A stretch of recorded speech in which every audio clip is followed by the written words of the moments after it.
Assalamualaikum, salam dan bahagia. Berikut ini kami sampaikan aksi nyata dari calon guru penggerak Angkatan 9 Kabupaten Majalengka SDN Sukajadi 3. Selamat menyaksikan.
akan mencoba membuat peraturan.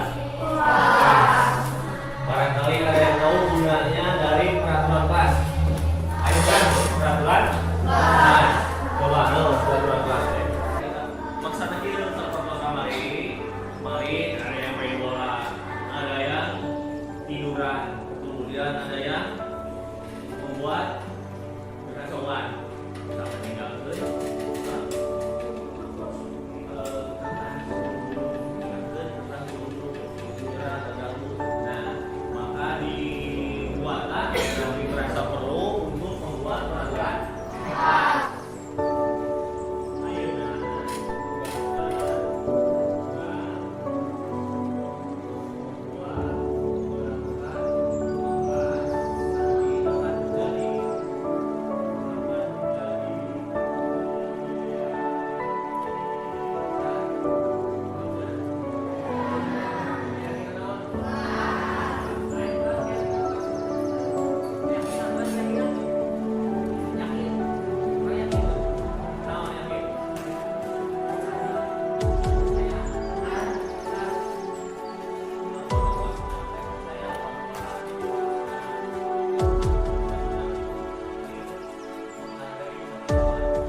lagi.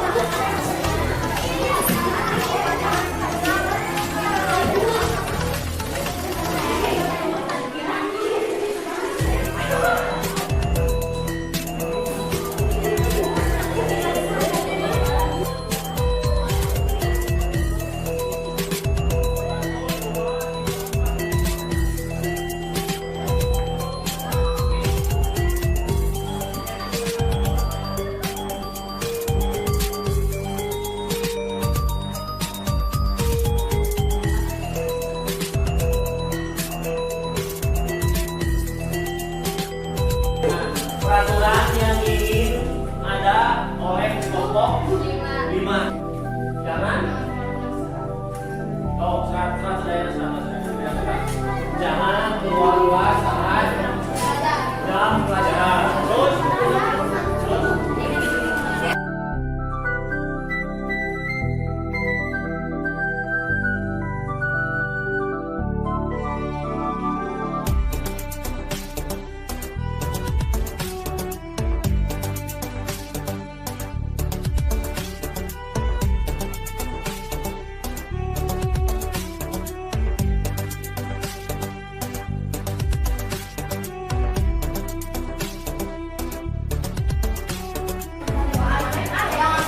Jangan buang sampah sembarangan di dalam tas. Oh, yang ketiga,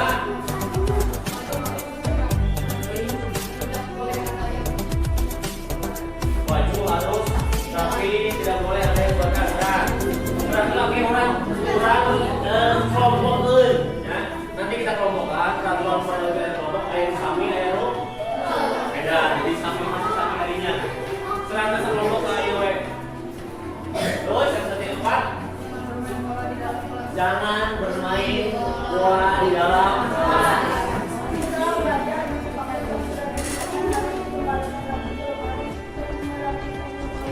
Nah, setelah belajar, pulang paket dirapikan kembali. Terus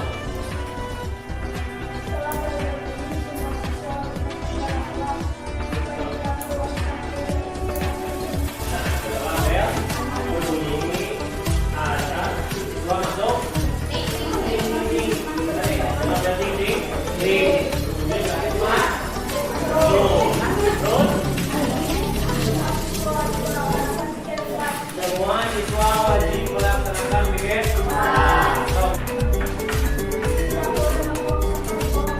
tidak boleh membuang sampah di bawah meja.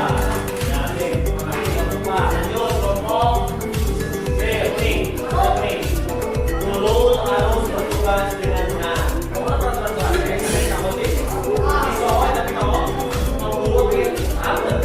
Ada ya ini. Dulu harus bertugas benar. Tidak boleh bermain bola di kelas. Terus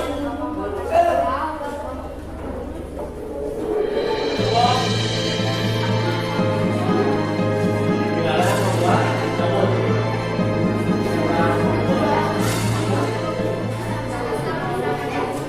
Harus melaksanakan bikin kelas. Terus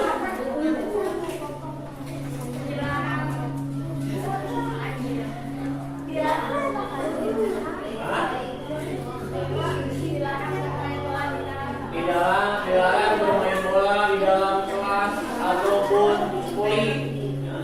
Main bola tapi poli ke belakang. Ya. Terus yang terakhir.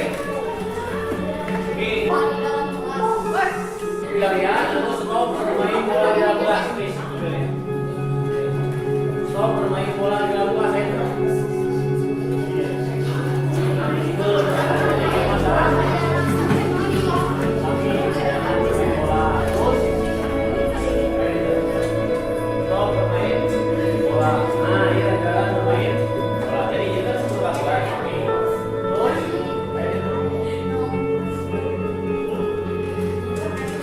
Yang kedua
Di sebarang mana di dalam?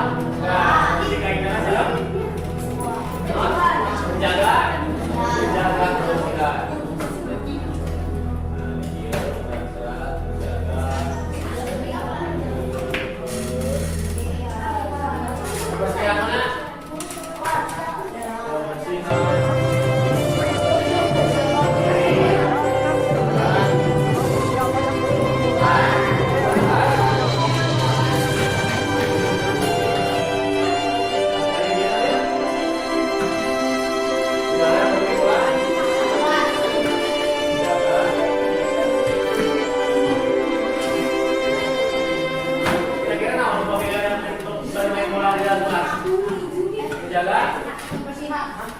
Jaga bersihan terus. Jaga.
Benar-benar kumaha misalkan.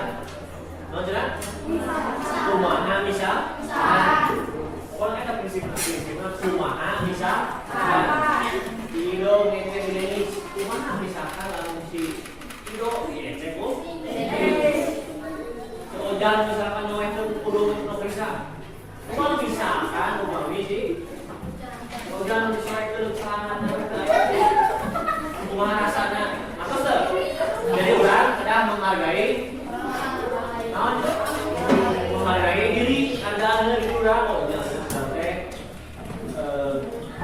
gitu wae maksudnya goreng harga diri orang goreng ketika orang ngecek sosial kemudian menghargai diri dan orang lain terus Nanti jika pembelian setelah berbunyi berarti ada tempat waktu. Izin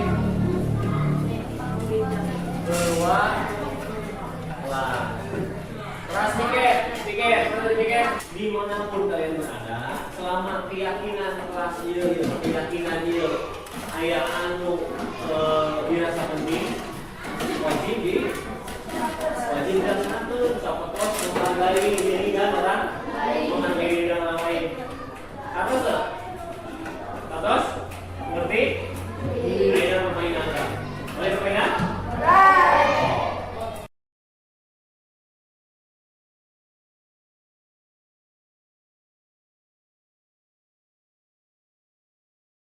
Assalamualaikum. Waalaikumsalam. Duduk, Ping.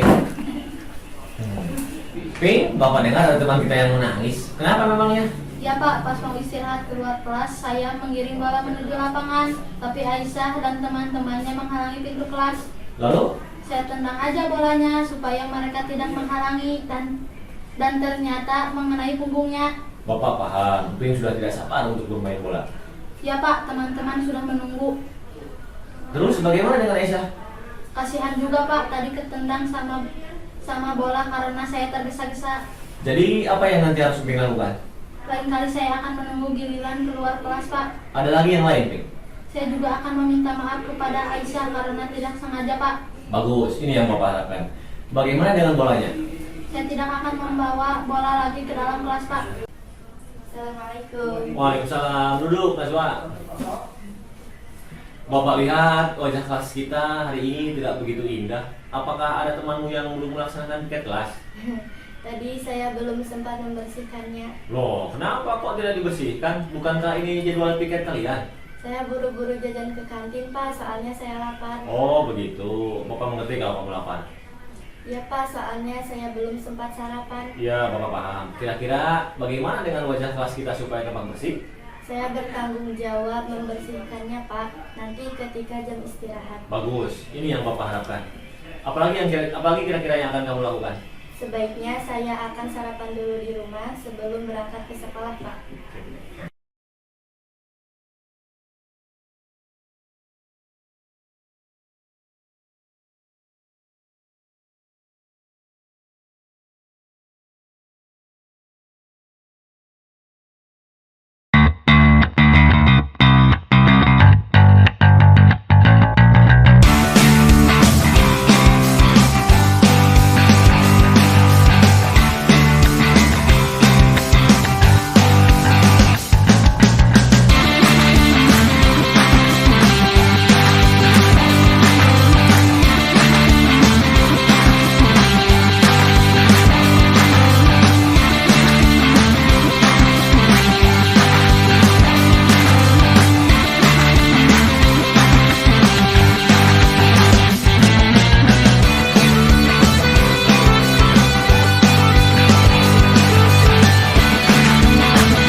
Bapak Ibu Guru SDN Sukajadi 3 yang saya hormati, alhamdulillah kita bisa berkumpul lagi di sesi istirahat pertama ya. Sambil memanfaatkan waktu istirahat, kita mencoba menelaah tentang penanaman budaya positif di lingkungan sekolah.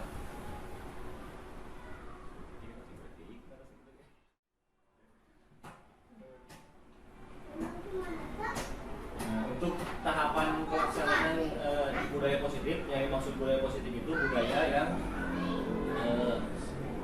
memerdekakan siswa, dalam artian mengembangkan segala potensi dan karakteristik peserta didik. Jadi sebagai acuan untuk mereka lebih kompetensi mereka yang ada dalam diri. Nah, berikut ini. Nah, tahapan pelaksanaan atau tahapan penanaman budaya positif yang pertama yaitu menciptakan suasana positif di kelas atau di sekolah. Suasana positif bisa dicirikan dengan kenyamanan siswa atau keamanan siswa dalam melaksanakan pembelajaran. Biasanya upami urang mah ngacu pembelajarannya kalau kegiatan belajar mengajar secara kognitif panggilnya, tapi secara lebih dalam lagi mencakup pembelajaran ciptaan, rasa dan rasa. Ciptanya kognitif, rasanya afektif, dan rasanya psikomotor atau tindakan. Kemudian pembiasaan disiplin positif. Nah, yang kapan aku abdi kamari sapertos disiplin eta harusnya ternyata memang bukan atas perintah kita sebagai guru. Jadi lebih ke memaknai kontrol diri. Jadi seorang siswa mampu mengontrol diri ketika misalkan kita menyuruh siswa untuk membuang sampah pada tempatnya, itu bisa jadi itu motif siswa melakukan saya karena keinginan diri gitu kan. Saya ada yang kesadaran, timbul kesadaran mana gitu.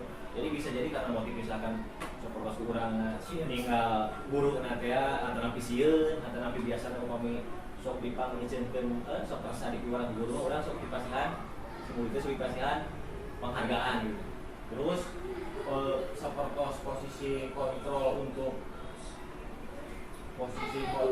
untuk guru itu ada di tahap pemberi hukuman, kemudian penghukum, terus seperti teman, kemudian pemberi penghargaan, kemudian pemantau dan manajer.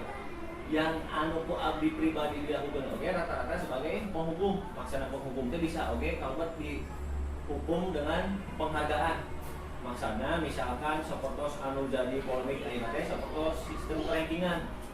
Kan di orang biasanya di rankingnya hiji 2 kilo. Jadi dihukum maksudnya dihukum dengan penghargaan efek kamu orang kali di sisa nanti hiji 2 kilo itu memang merasa pasti aya rasa minder, kemudian membunuh karakter atau motivasi intrinsik aya di mana supaya mengikuti belajar lebih giat. Sebenarnya kan dilema di urang antara fenomena di urang upami urang kali rata-rata kan urang kali kelas hiji ke kelas genep teh eta wae anu pinter teh kumaha memang urang ukurna secara kognitif ya, ada pengetahuan full.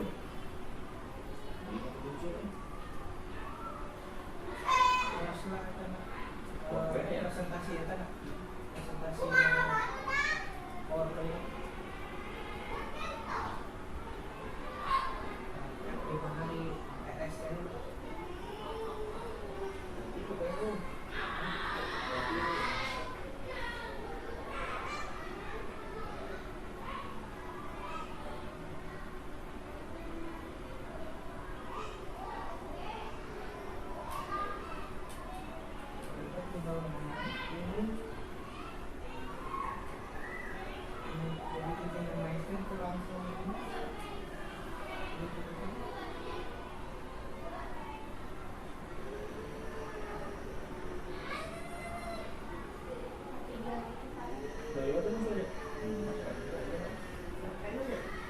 Oh, udah masuk itu kan gitu. Memori udah? Memori nggak perlu. Iya kan? Hapus aja kan dulu. Pilih orang lain ya? Ya, tadi pada ngerekod. Tadi maju ya. Ya, tadi. Cuk.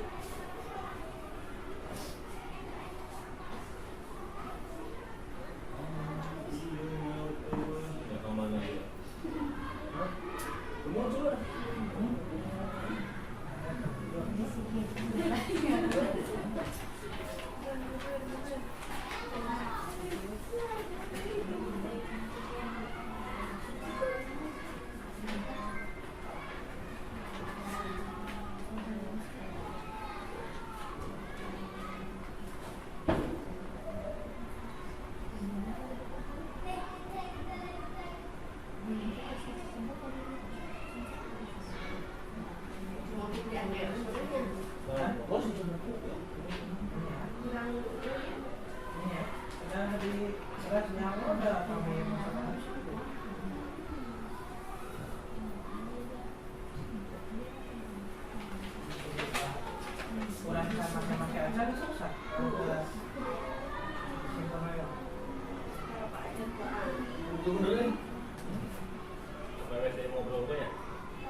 Sunja, tapi ini masih sanes kaitan sama Mesan sekarang.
Assalamualaikum warahmatullahi wabarakatuh. Alhamdulillah kita bisa berkumpul kembali di acara diseminasi ya, memanfaatkan jam istirahat. Baik, Bapak Ibu, kemarin kita sudah melaksanakan diseminasi tentang budaya positif. Selanjutnya kita akan membahas konsep inti dari budaya positif tersebut. Yang lainnya ada disiplin positif, kemudian ada keyakinan kelas, restitusi atau penyelesaian masalah, kemudian ada posisi kontrol dulu. Untuk pertemuan 3 hari yang lalu ya, kita sudah melaksanakan tentang disiplin positif, kemudian tentang keyakinan kelas sudah dibahas sedikit-sedikit. Selanjutnya kita akan mengetahui tentang posisi kontrol dulu. Jadi untuk posisi kontrol dulu di era Merdeka Belajar ini, atau seharusnya memang terdapat 5 posisi kontrol dulu. Yang pertama yaitu penghukum ya, kemudian ada pembuat merasa bersalah, kemudian ada pemantau, ada posisi kontrol dulu itu sebagai pemain, dan yang terakhir posisi kontrol dulu sebagai manajer. Kaitannya dengan menciptakan suasana budaya positif atau disiplin positif, di mana ketika peserta didik atau murid itu melaksanakan hal-hal yang mengandung nilai-nilai kebajikan itu tanpa adanya motif. Nah, biasanya motif siswa atau motif kita sendiri melakukan disiplin atau tindakan itu karena yang pertama untuk menghindari hukuman, kemudian yang kedua untuk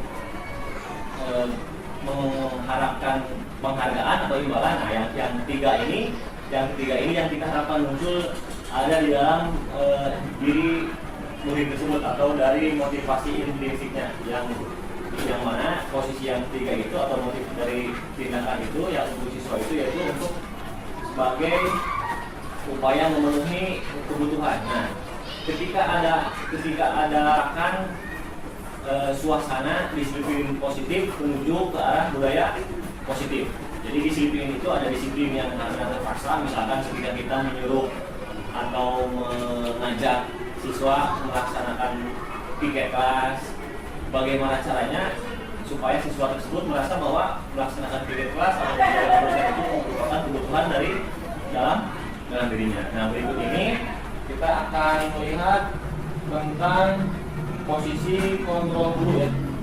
Ada videonya tentang posisi kontrol. Kontrol. Apa yang dimakan? Apa enggak? Buat kliwon? Kliwon, kaget.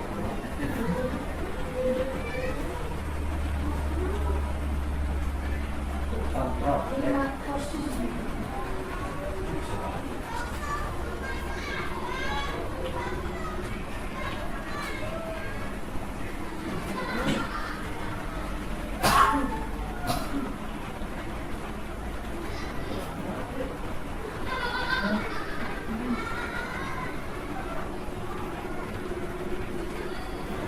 Dede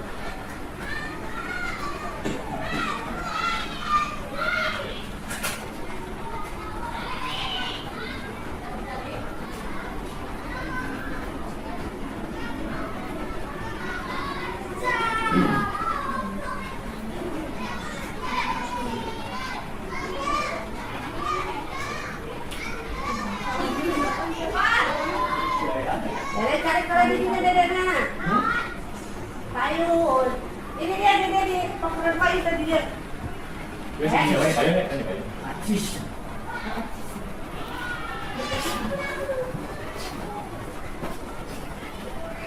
Suaranya. Iya.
Posisi tongkum, posisi tongkum yang salah.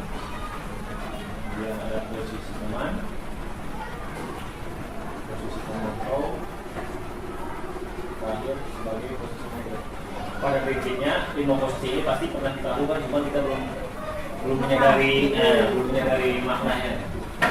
Nah, jadi nanti kita akan lihat kasus Naren yang selama hari 20 menit dan lihat bagaimana kelima posisi kontrol dalam menghadapi masalah tersebut. Pertama untuk posisi tongkum.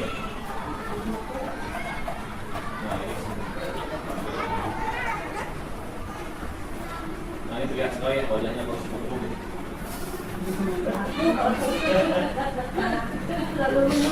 Ada teksnya juga. Ini kamu.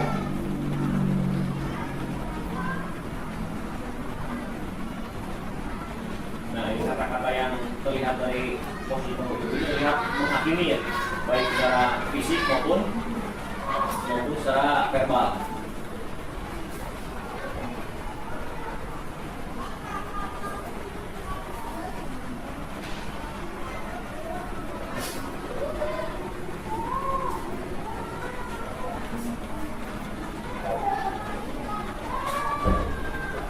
Lihat dari kalimat sana kamu di lapangan basket dua kali. Tidak ada hubungannya antara tenaga sekolah dengan hukuman yang diberikan.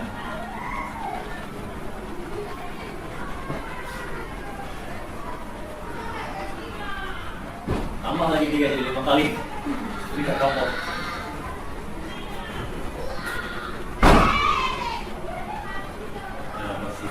Lihat dari intonasi ya, menghadik atau menunjuk, mendekat. Kemudian hukumannya bisa berupa verbal atau fisik. Hukuman verbal itu berupa misalkan ejekan atau kalimat-kalimat yang negatif. Nah, dampaknya mungkin menjadi berdendam. Biasanya kita itu semasa sekolah yang paling diingat itu guru yang paling galak. Nah, itu mungkin maksudnya berdendam itu. Jika misalkan dulu SMA yang paling galak, kalau di SD, kalau di lingkungan kita sih memang tidak ada. Kedua, posisi membuat merasa bersalah. Sejujurnya yang paling sering saya lakukan seperti ini nih, posisi membuat merasa bersalah ya.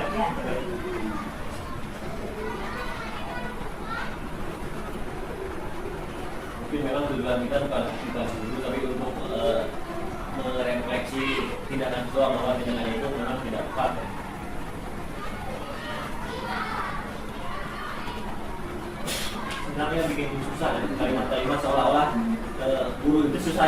Naren ini Cilegon.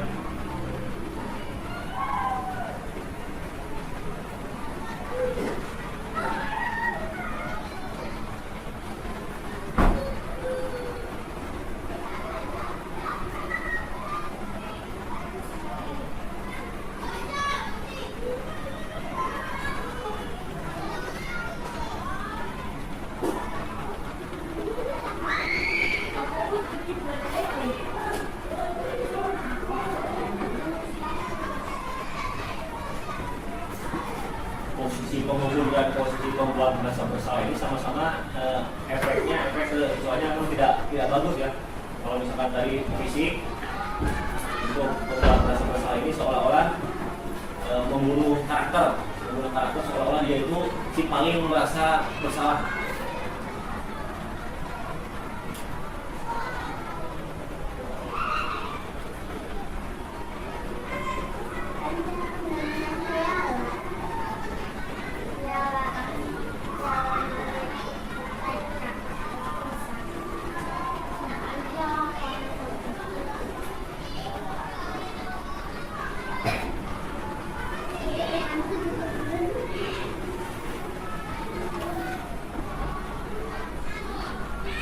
Nah, yang ketiga ini posisi teman. Biasanya posisi ini sering dilakukan di lingkungan SMA atau atas. Meskipun posisi teman ini sebenarnya tidak kurang pas karena ada efek samping terhadap siswa.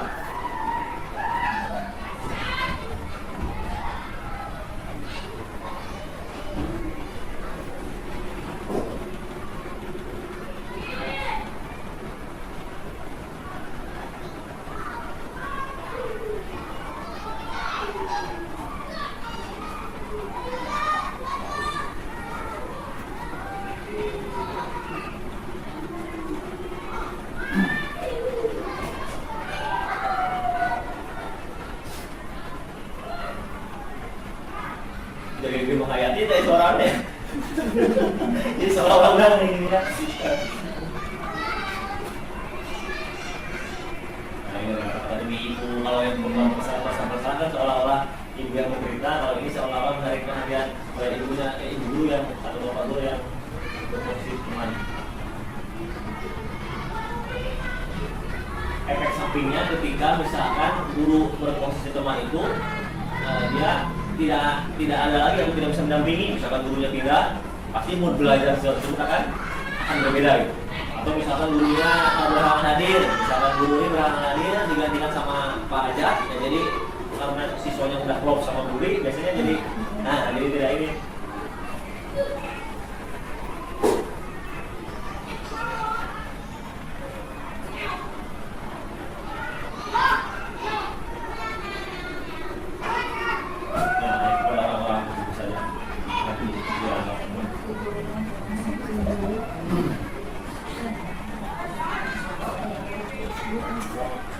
Yang ketiga ini posisi memantau 4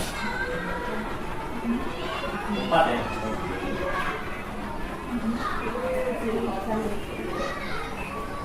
Ya, sambil ngobrol aja.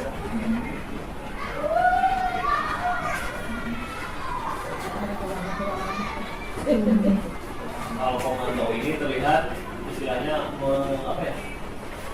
memantik pengetahuan siswa, tapi memang masih kurang pas tuh. Jadi kaitannya dengan aturan yang berlaku atau konsekuensinya.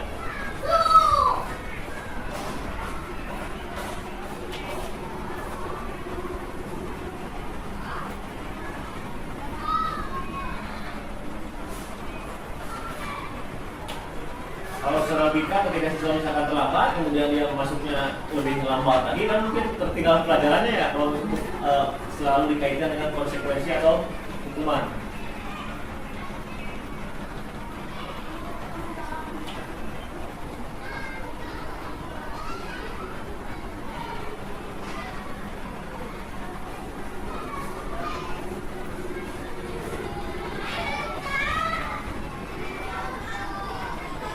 Yang dirasa ideal menurut pemahaman sekarang, meskipun saya sendiri atau kita semua kan pasti dalam tahap berusaha ya. Nah, ini posisi manajer itu kalau dianalogikan sebagai pelatih, ya, pelatih di lapangan.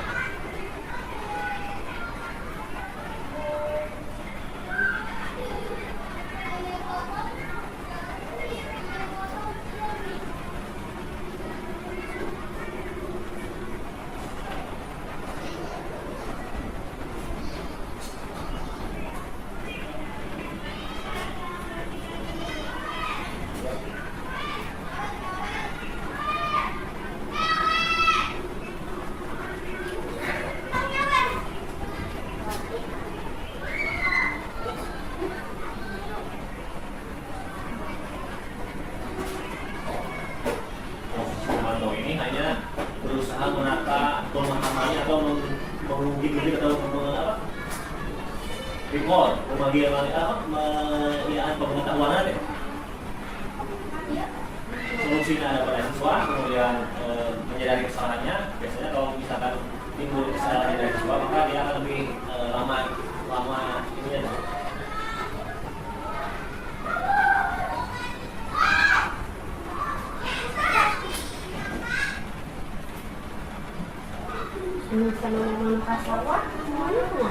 Meskipun dari di kasus keluarga lima memang jarang ini ya. Pada prinsipnya berarti pemecahan masalahnya itu siswa yang mengajukan, bukan siswa udah terlambat, untuk yang udah dihukum atau nanti membuat merasa bersalah.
Motivasi intrinsik atau kesadaran dari dalam diri.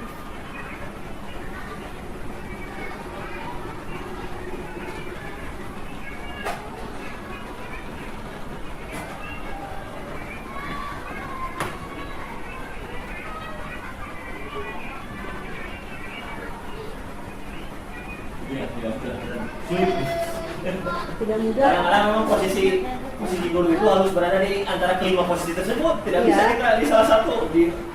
Kamu kan belajar tuh main kita. Ngobrol.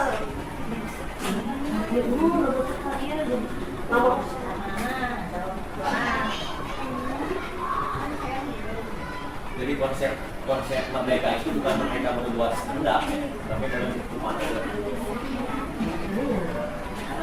Merdeka yang bertanggung jawab. Merdeka yang bertanggung jawab.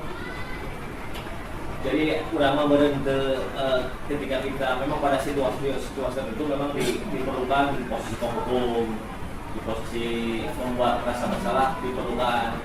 Tapi ideal di posisi kayak itu memang diimbangi dengan perilaku tindakan murid, kekeliruannya.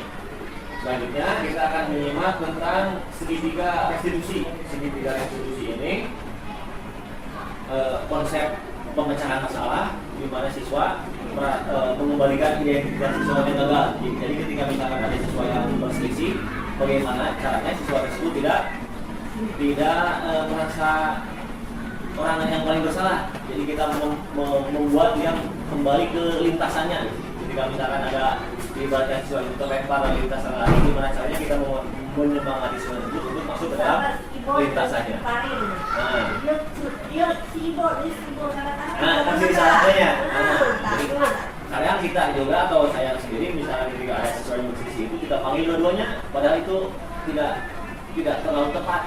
Bagusnya dipisahkan satu persatu, kemudian bagaimana caranya siswa tersebut tidak cukup hanya dengan salaman gitu. Nah, dalam segitiga restitusi ini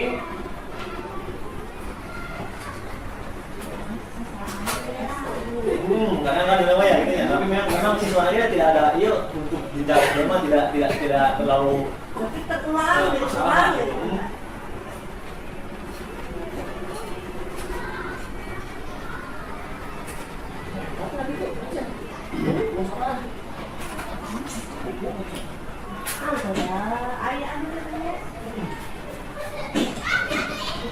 Ini bagian dari tugasnya, ini sudah yang promosi, ini ada di link YouTube, bisa di langsung back ya, komen.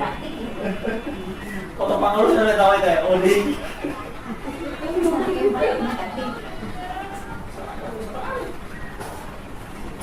Gini dulu nih.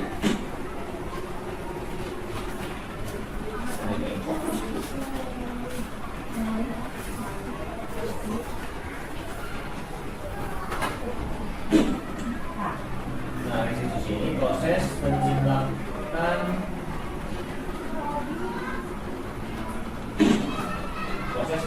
kondisi bagi murid untuk memperbaiki kesalahan mereka sehingga mereka bisa kembali kepada kelompoknya dengan karakter yang dibuat.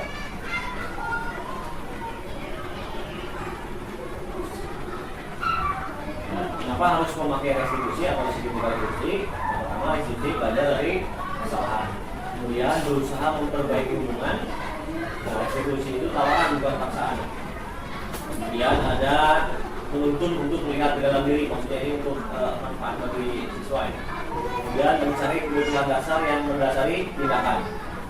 Jadi kita bahas bahwa tadi bahwa kebutuhan dasar itu ada 5 ya, kebutuhan lahir dan kebutuhan batin. Yang kebutuhan lahir satu, kebutuhan hidup, kemudian kuatnya itu untuk kebebasan, kesenangan, rasa diterima dan lain-lain. Nah, ini tahapan segitiga restitusi. Yang pertama itu menstabilkan identitas, kemudian ada validasi tindakan yang salah, kemudian tahapan menanyakan keyakinan. Menstabilkan identitas ini maksudnya ketika ada siswa berbuat salah itu kita berusaha memahami bahwa tindakan itu memang wajar, tapi maksudnya supaya identitasnya itu stabil. Wajar kok kamu melakukan itu, tapi supaya tidak ada alternatif lain. Apakah ada alternatif lain dalam melakukan tindakan selain tindakan tersebut?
lupa ya.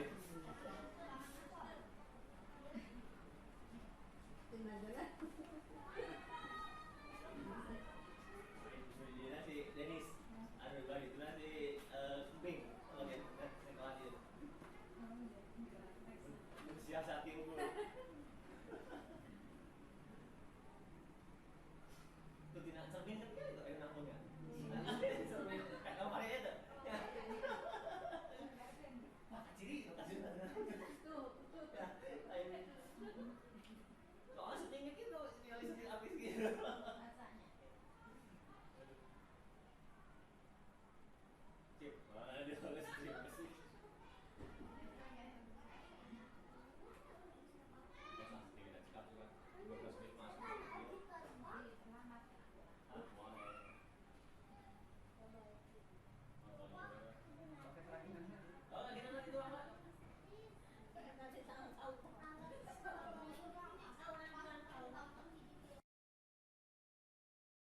Terima kasih sudah menyaksikan breaking news kali ini. Kopi pahit jangan diminum. Kami pamit, wassalamualaikum.